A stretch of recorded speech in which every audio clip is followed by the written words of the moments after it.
Hello friends, welcome back to my YouTube channel science India tech के इस episode में मैं आपका स्वागत करना चाहता हूं। आज हम समझेंगे तेजस फाइटर जेट क्या है और ये कैसे काम करता है। साथ ही साथ हम समझेंगे कि तेजस फाइटर जेट कितना खतरनाक फाइटर जेट है इंडिया का। तो आइए स्टार्ट करते हैं वीडियो को। जैसा कि हम जानते हैं कि जो तेजस है वो 4th जनरेशन का फाइटर जेट है। ये ऑफेंसिव टाइप का एक समझ सकते हैं कि ये ऑफेंसिव टाइप का एक फाइटर जेट है। ऑफेंसिव क्या होता है, डिफेंसिव क्या होता है वो थोड़ा समझते हैं। ऑफेंसिव मतलब क्या होता है कि ज़्यादा से ज़्यादा अटैकिंग मूड में काम करेगा, कि डिफेंसिव नहीं रहेगा, मतलब अपनी प्रोटेक्शन के लिए नहीं, ज़्यादा से ज़्यादा अटैक करने के लिए इसको जो डेवलप किया गया है वो अटैकिंग मूड के लिए ज़्यादा से ज़्यादा इसको डेवलप किया गया है। तो हम समझते हैं इसकी ज़रूरत क्यों पड़ी। जैसा कि हम जानते हैं कि जो MiG-21 जो था ना, अपना MiG-21 की जगह रिप्लेस किया गया है इसके तेजस को। देखो MiG-21 की खासियत क्या है वो थोड़ा समझते हैं। देखो 1964 में जो MiG-20 था अपनी सेना में भर्ती किया गया था। इसकी तब से लेके अब तक 490 क्रैशेस हो चुके हैं। तो क्रैशेस क्यों होते हैं इसी का रीजन हम समझ लेते हैं पहले। तो जो इसकी लैंडिंग स्पीड है ना वो 350 किलोमीटर पर आवर की स्पीड से लैंड करता है और टेक ऑफ के लिए 400 किलोमीटर प्रति घंटा की रफ्तार से ये टेक ऑफ करता है। तो इसके इतना ज़्यादा स्पीड होने की वजह से इसके इंजन में जो होती है ना, मोस्टली देखा गया तो आग लग जाती है। इतना ज़्यादा स्पीड होने के बाद ये अपने आप को स्टेबल नहीं कर पाता। साथ ही साथ इसको रिक्वायरमेंट पड़ती है पीछे पैराशूट खोलने की। तो वो पैराशूट नहीं खोलेगा तो वो कम दूरी में वो रुक नहीं पाएगा। तो इसके लिए इसमें ज़्यादा प्रॉब्लम है। इसकी लैंडिंग स्पीड और टेक ऑफ स्पीड की वजह से इसका बहुत ज़्यादा कॉम्प्लिकेशन होता था, इसमें आग लग जाती थी, बहुत सारे क्रैशेस हो गए। इसकी वजह से हमने इसको रिप्लेस किया टू MiG-21 को तेजस से। अब तेजस जो फाइटर जेट है देखिए, लेकिन MiG-21 की एक खासियत थी कि वो बहुत ही अच्छा इंटरसेप्टर था। इंटरसेप्टर क्या होता है देखिए, इंटरसेप्टर मतलब होता है किसी भी फाइटर जेट को टैकल करने की कैपेसिटी, मतलब कितनी जल्दी किसी फाइटर जेट को अपने रडार में पकड़ लेता है, उसको बोलते हैं इंटरसेप्टर। तो ये बहुत ही अच्छा इंटरसेप्टर था। इंटरसेप्टर की बात की जाए तो आप हाल ही फिलहाल में देखें विंड कमांडर अभिनंदन ने जो MiG-21 से F-16 मार के गिराया था। क्यों गिराया था इसका रीजन यही है कि ये बहुत ही अच्छा इंटरसेप्टर था। तो किसी भी फाइटर जेट को बहुत ही अच्छी तरीके से, मतलब बहुत कम टाइम में इंटरसेप्ट कर लेता था, ये इसकी खासियत थी। और समझते हैं कि देखो, और इसमें थोड़ा बहुत प्रॉब्लम था इंजेक्शन सिस्टम का। देखिए इंजेक्शन सिस्टम होता है जब आपके फाइटर जेट में कहीं आग लगे या कोई टूट गया, आपको लगता है कि नहीं फाइटर जेट अब कंडीशन में नहीं है, तो इंजेक्शन सिस्टम करते हैं। मतलब वो शीट जिस पे बैठा रहता है फाइटर जेट उसको इंजेक्ट कर लेते हैं, मतलब बाहर निकाल देते हैं। तो उसके लिए इंजेक्टर में 2 थ्रस्टर रहता है जो पावर बूस्टर पावर देता है, ताकि बाहर आप इंजेक्ट कर सकते हैं, आराम से बाहर निकल सके उसके। तो ये इसके में जो सिस्टम था ना वो प्रॉब्लम था कि जल्दी इंजेक्शन सिस्टम काम नहीं करता था जो MiG-21 का था। इसके लिए इतने सारे कॉम्प्लिकेशन थे, इसके लिए हमने इसको रिप्लेस किया। इसकी जगह पे हम लोगों ने तेजस फाइटर जेट को लाए। देखो तेजस जो फाइटर जेट है अपना ना, वो सेम एज इट इज है, समझ लो मिराज 2000 की कैपेसिटी, मतलब उसके थोड़ा एडवांस है अभी, लेकिन मिराज 2000 से थोड़ा उसके आसपास के रेंज का ही है। देखिए इसमें थोड़ा और फीचर्स भी ऐड किए गए, जैसे अरेस्टेड लैंडिंग और कैटापुल्ट सिस्टम। देखिए अरेस्टेड लैंडिंग और कैटापुल्ट सिस्टम क्या है वो थोड़ा समझ लेते हैं। देखिए अरेस्टेड लैंडिंग उसको बोलते हैं जैसा आपका फाइटर जेट किसी आपके एयरक्राफ्ट कैरियर के ऊपर उतारना है तो आपको अरेस्टेड लैंडिंग की जरूरत पड़ती है। अरेस्टेड लैंडिंग क्यों? क्योंकि उस पर ज़्यादा स्पेस नहीं रहती है, हम कम दूरी में, हमको कम से कम दूरी में हमें एयरक्राफ्ट को लैंड करना रहता है। तो हम लोग क्या करते हैं, अरेस्टेड लैंडिंग यूज़ करते हैं। अरेस्टेड लैंडिंग क्या होता है पहले वो समझ लेते हैं। अरेस्टेड लैंडिंग कुछ नहीं होता, उसमें 3 वायर रहता है, उसी वायर के अंदर जो फाइटर जेट रहता है उसके टेल पे देख सकते हो आप डायग्राम में, टेल पे ना एक हुक लगा रहता है, उसी हुक में उसको वायर को फंसाना रहता है, क्योंकि वो हुक में फंस जाएगा तो फाइटर जेट अपने आप रुक जाएगा। तो ये हम लोग अरेस्टेड लैंडिंग करते हैं, अरेस्टेड लैंडिंग।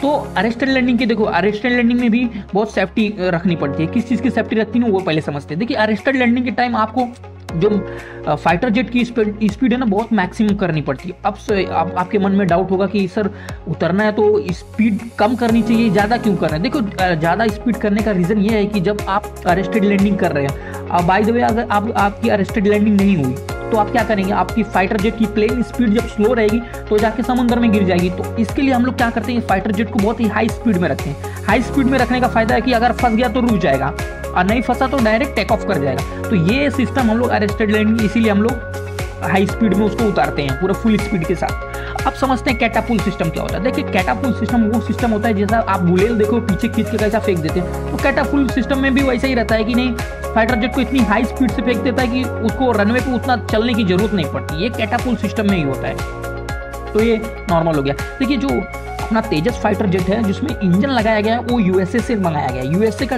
एक कंपनी है जिसका नाम है GE, जनरल इलेक्ट्रॉनिक्स ने इसको डेवलप किया है।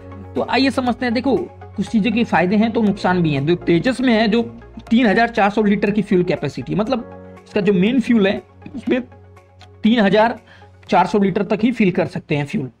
अब समझते हैं कि नहीं, देखो जो इसमें एक्स्ट्रा, देखो ड्रॉप टैंक क्या होता है, पहले ड्रॉप टैंक समझ लेते हैं। देखो ड्रॉप टैंक वो होता है जो एक्स्ट्रा फ्यूल होता है। एक्स्ट्रा फ्यूल क्यों जरूरत पड़ती है वो समझते हैं। देखिए आपको किसी भी एरिया में जाके ऑपरेशन कोई भी करना हो, तो आप जब किसी भी एरिया में जाएंगे तो आपके पास एक्स्ट्रा फ्यूल रहेगा, तभी आप वहां से आ पाएंगे। तो इसके लिए हम लोग क्या करते हैं कि एक ड्रॉप टैंक लगाते हैं। ड्रॉप टैंक से देखो आपका जब इंजन स्टार्ट होता है तो ड्रॉप टैंक से ही स्टार्ट होता है, और चलता भी है तो भी ड्रॉप टैंक से ही चलता है। मतलब आपने सर्च ऑपरेशन सब कर लिया, अब आपको भागना है, वहां से निकलना है, तो आप क्या करेंगे, वो ड्रॉप टैंक के उधर ही ड्रॉप कर देंगे।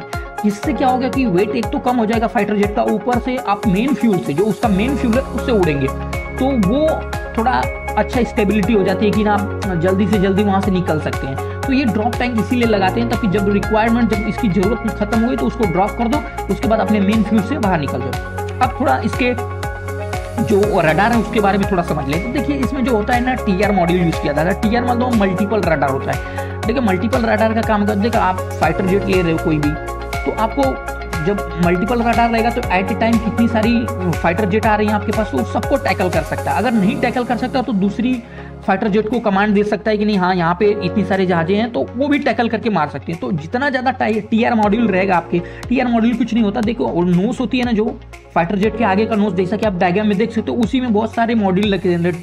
टीआर मॉड्यूल मतलब ट्रांसमिट और रिसीव करने का जो सिग्नल है, टीआर मॉड्यूल, तो वो बहुत सारे रहते हैं। जितनी ज़्यादा संख्या रहेगी उतना ज़्यादा रहेंगे। और एक बात और है कि देखो ये जो फाइटर जेट होता है ना, आगे का 180 डिग्री ही कवर कर पाता है। जो आगे उड़ेगा ना तो आगे से 180 डिग्री तक ही देख सकता है, पीछे का नहीं देख सकता। ये इसकी खासियत और डिसएडवांटेज समझ लो, ठीक है। और थोड़ा इसका जो रेंज है, जो तेजस की रेंज की बात की जाए तो देखो ये 2 मीटर का एरिया, मतलब एक समझ से जो ह्यूमन बींग होता है ना, उतनी हाइट की कोई भी चीज़ है तो उसको टैकल कर सकता है। उसके अंदर ट्रैकिंग की क्षमता है कि इतना कैपेबिलिटी है कि वो ट्रैक कर सकता है कि नहीं इतना बड़ा चीज़ है, कोई भी दिखाई दे रहा है अपने रडार से। देखो रडार कुछ नहीं होता, रडार क्या होता है, एक तरह का सिग्नल छोड़ता है और उसे टकरा के आने से, मतलब अपने रिफ्लेक्टर जो डिस्प्ले उस पर दिखता है कि हाँ कोई भी चीज़ है, जहाँ से कोई वस्तु टकरा के आ रही है तो वो उससे टैकल कर लेता है कि हाँ कोई चीज़ है। जब कोई चीज़ रहेगी तभी वहाँ से रडार टकराएगा, नहीं तो निकल जाएगा सीधा। तो वो टैकल करता है। तो रडार कुछ नहीं होता, रेडियो फ्रीक्वेंसी होता है, उसको यूज़ करते हैं क्योंकि इसकी स्ट्रेंथ बहुत हाई होती है, तो इसके लिए यूज़ कर सकते हैं। तो उसको यूज़ करते हैं, उसको कभी दूसरे वीडियो में मैं बता दूंगा रडार के बारे में अच्छे से, अगर चाहिए तो आपको। और देखो इसमें जो होता है ना, एक और चीज़ होती है जिसको बोलते हैं कि जो इंफ्रारेड सीकर होता है। इंफ्रारेड सीकर क्या होता है, देखिए अभी आपका फाइटर जेट, अब किसी भी फाइटर जेट को टैकल कर दें आप, अगर वो सामने वाला फाइटर जेट मतलब कि टैकल में नहीं आ रहा है, आपका रडार नहीं पकड़ पा रहा, तो आप क्या इंफ्रारेड यूज करेंगे। इंफ्रारेड क्या होता है, इंफ्रारेड क्या होता है, हीट को पकड़ता है।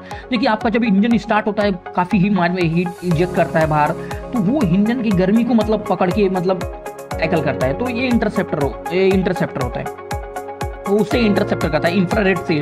तो ये हीट को, आप इंजन तो बंद नहीं कर सकते ऊपर फाइटर जेट का, तो इसके लिए क्या इंफ्रारेड यूज करता है, इंफ्रारेड सीकर लगा रहता है। जो जैसा कि देख सकते हो आप डायग्राम में, जो आगे का जो एरिया है ना राउंड कलर का, वो ही इंफ्रारेड सीकर होता है, जो ठीक आगे की तरफ लगाया जाता है। अब कुछ इसकी सर्विस सीलिंग के बारे में समझिए। सर्विस सीलिंग क्या होता है, देखिए फाइटर जेट आपकी कितनी हाइट ऊंचाई पे उड़ सकता है, उसको बोलते हैं सर्विस सीलिंग।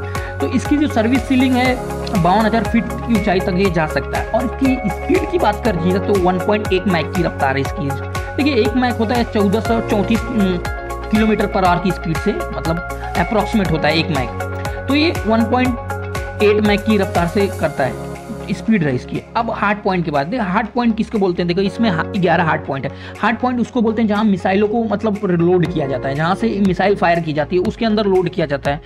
जैसे गन को मैगजीन में लोड किया जाता है, वैसे हार्ड पॉइंट में ही मिसाइलों को जिसमें रखा जाता है उसे हार्ड पॉइंट बोलते हैं। अब कुछ इसकी कैपेसिटी के बारे में भी समझ लेते हैं। देखिए जो मिराज तो अपना तेजस है, तेजस के जो लोड कैपेसिटी है वो 5 से 6 टन तक लोड कैपेसिटी कैरी कर सकता है, मतलब ये उठा सकता है इतना लोड। और जो कुछ मिसाइलों के बारे में भी समझ लेते हैं। देखो इसमें जो मिसाइल लगी है ना, एयर टू एयर मिसाइल है इसकी बात, बियॉन्ड विजुअल रेंज है। बियॉन्ड विजुअल रेंज मतलब जो आपके आंखों से नहीं दिख सकता, आप नहीं देख सकते, उसके बियॉन्ड भी जाके वो मार सकती है, मतलब इतनी कैपेसिटी होती है वो मिसाइलों की। तो ये होती है। अब साथ में साथ आप इसमें ब्रह्मोस भी लगा सकते हैं। ब्रह्मोस का तो आपके जानते हैं 3 वेरिएंट है अपने पास, air to air, air to ground और वाटर टू ग्राउंड और वाटर टू एयर। तो बहुत सारे वेरिएंट है, तो उसमें भी आप लगा सकते हो। देखिए इसमें एक सिस्टम दिया गया है मिसाइल अप्रोच वार्निंग सिस्टम। ये कब होता है, जब आपकी फाइटर जेट किसी रडार की पकड़ में आ गई, तो इसके अंदर एक वार्निंग सिस्टम रहता है, जो वार्निंग सिस्टम वार्न करता है कि नहीं आपकी जो फाइटर जेट है किसी रडार के पकड़ में आ गई। तो ये इसके अंदर बहुत बड़ा एडवांटेज है कि नहीं, ये इसके अंदर जो है मिसाइल अप्रोच वार्निंग सिस्टम लगा है। और देखो मिसाइल अप्रोच वार्निंग सिस्टम अगर आपको पता चल गया आपका रडार में, तो आप क्या करते हैं, इसमें अंदर एक फ्लेयर रहता है। फ्लेयर क्या होता है कि फ्लेयर छोड़ने लगता है जब आपको, जैसे आपका कोई फाइटर जेट है जो किसी से टैकल कर रहा है इंफ्रारेड सेंसर यूज करके, तो वो क्या कर रहा है, तो फ्लेयर छोड़ देता। फ्लेयर छोड़ देता तो क्या होता है कि नहीं, जो रडार होता है कंफ्यूज हो जाता है, क्योंकि फ्लेयर उससे ज्यादा हिट होता है, इंजन से ज्यादा हिट होता है, तो उसी को टैकल कर लेता है, तो और उसी को मार देता है और आपका फाइटर जेट वहां से निकल जाता है। और कुछ इसके एडवांटेज और भी हैं। देखिए बात की जाए जो अपने तेजस फाइटर जेट की, तो इसमें वॉइस कमांड है। मतलब वॉइस कमांड मतलब जैसे आप गूगल में बोलते हैं वॉइस में, तो कैसा बोल देता है आपको, तो वैसा इसके अंदर जो वॉइस कमांड है, वॉइस कमांड अगर बोल देगा अटैक करने के लिए, तो कहीं भी अटैक किया जाता था। तो इसके अंदर ये बहुत बड़ा एडवांटेज है कि आप वॉइस कमांड से भी इसको ऑपरेट कर सकते हैं। तो स्क्वाड्रन क्या होती है वो पहले समझ लीजिए। जो स्क्वाड्रन क्या होती है, देखिए एक स्क्वाड्रन में मिनिमम 18 फाइटर जेट होते हैं। देखिए फाइटर जेट स्क्वाड्रन मतलब एक नहीं कि फाइटर जेट ही बस हो, देखो उसके अंदर आपके जो 18 फाइटर जेट रहेंगे, साथ ही साथ आपका एयर रिफ्यूलर रहेगा जो उन 18 फाइटर जेटों को एयर रिफ्यूल कर सके। तो ये एयर रिफ्यूलर भी उसके साथ रहता है। एक स्क्वाड्रन में मैं बोल रहा हूँ, एक स्क्वाड्रन में कितने फाइटर जेट कितने रहते हैं, 18 फाइटर जेट होते हैं, जिसमें से एक रिफ्यूलर रहेगा तुम्हारा एयर में, हवा में, मतलब एयर रिफ्यूलिंग कर सकते हैं। तो वो होता है एयरक्राफ्ट कैरियर भी होना चाहिए आपके पास एक स्क्वाड्रन में, और साथ में अटैकिंग हेलीकॉप्टर भी उसके साथ में होना चाहिए। साथ ही साथ इसका एक अलग से एयर बेस होता है। तो ये होता है स्क्वाड्रन। जो अपने पास इंडिया में जो प्रेजेंट में है वो 26 स्क्वाड्रन है, जो 26 स्क्वाड्रन है जो अपने पास प्रेजेंट में है, जिसमें से हम समझ लेते हैं कि नहीं कौन कौन सी स्क्वाड्रन है। देखो जो अपने पास है ना 14 स्क्वाड्रन एकदम सुकोई के हैं, सुकोई Su-30 के। तो ये एडवांस काफ़ी हैं, बहुत ज़्यादा एडवांस हैं। तो ये तो अच्छा है कि अच्छी बात है कि नहीं स्क्वाड्रन है इसकी सुकोई की। और साथ ही अपना हमारे पास 6 स्क्वाड्रन है जगुआर के। जगुआर ये अच्छे एटॉमिक बम ले जाने में भी सक्षम है। तो ये थोड़ी अच्छी बात है हमारे लिए कि नहीं, ये जगुआर की भी जो अच्छी है। और MiG-29 की है जो 3 स्क्वाड्रन है, और 3 स्क्वाड्रन है मिराज 2000 की।